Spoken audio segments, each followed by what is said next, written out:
Usikose burudani kibao. Pakua PMTV Extra kupitia Play Store au tembelea tovuti yetu pmtvextra.co.tz.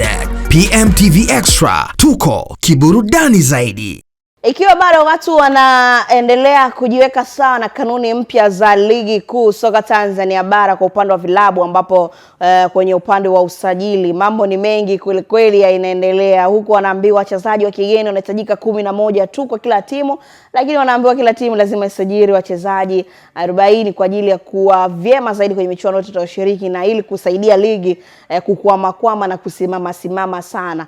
Kwako mwanamichezo, mambo vipi mtazamaji wetu wa PMTV? Mimi naitwa Kaina, karibu sana na PMTV Update. Nipo na director Nyoni nyuma ya kamera, lakini PMBet ndo mchongo wa mjini. Hakikisha unabashiri kupitia pmbet.co.tz. Sasa story kubwa ni kwamba safari hii bwana, kupitia mazungumzo ambayo amezungumza rais wa shirikisho la soka Tanzania TFF Mheshimiwa Wallace Karia, ambapo yeye leo amezungumza na waandishi wa habari kuhusiana na kanuni mpya ya soka Tanzania kuhusiana na kusajili wachezaji wa kigeni kwa vilabu. Na inasemekana sasa hivi timu yoyote ambayo inataka kusajili mchezaji wa kigeni lazima izingatie, pia licha kuzingatia ubora, lakini izingatie mchezaji ambaye unaenda kumsajili basi awe miongoni mwa wachezaji ambao kwanza naye anacheza ligi kuu ya nchi ambayo anaitoka. Ina maana kama anacheza Mali, lazima awe anacheza ligi kuu pia. Kama mfano Ibrahim Dumbia ambaye yeye alikuwa anacheza pale ligi kuu soka ligi kuu nchini Mali. Kwa hiyo lazima iwe hivyo, lakini sio hilo, lazima pia wazingatie mchezaji ambao unamsajili awe ni miongoni mwa wachezaji ambao wanaitumikia timu yake ya taifa. Yaani sio kucheza tu ligi kuu ya nchi yake, bali pia awe anaichezea timu yake ya taifa. Hivyo ndo vigezo ambavyo inabidi vizingatiwe katika wachezaji ambao kila timu itafanya usajili wake, basi wazingatie hayo mambo. Lazima mchezaji awe anacheza ligi kuu nchini kwao na awe anaitumikia timu ya taifa ya nchini kwao. Hiyo ndo kanuni mpya bwana, na inasemekana itaanza kufanya kazi 26-27. Mambo ni kama hivyo. Kwa hiyo kwako wewe ambaye unategemea pengine labda scouting wa vilabu vyote wakatafute madogo huko, wakaingie machimbo, timu ndogo ndo wanasema kuna wachezaji wazuri, basi bwana sasa hivi kanuni inakwambia lazima mchezaji awe anacheza ligi kuu. Kwa ina maana scout zibaki kwenye timu zile ambazo zinacheza ligi kuu, lakini pia awe anaitumikia timu yake ya taifa.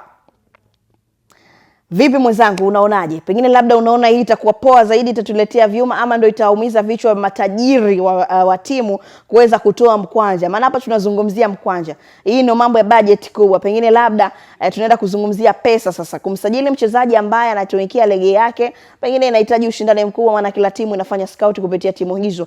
Na pengine labda sasa pesa itaenda kuonekana ikitumika vizuri. Ama unadhani kuna watu wataweza na wengine watashindwa? Dondosha comment hapo chini. Na wewe unaonaje kwa pande huu? Ikiwa naye pia aligusia, na kama ikitokea timu ikakiuka sheria, kama mfano tumeona Young Africa walifanya hivyo kupitia michezo miwili ambayo alicheza, ka changing room wakachukua nyumba nyingine, anakuambia ni pointi 5 sasa hivi zinaondoka. Hiyo ni miongoni mwa sheria mpya ambayo imewekwa, siku tozwa faini ya pesa, bali ni pointi 5 sasa hivi zinaondoka. Ina maana tukizungumzia kama Yanga wangepewa hukumu yao kama ambao umeisema, ina maana tusingezungumza kama mabingwa mimi na wewe sasa hivi.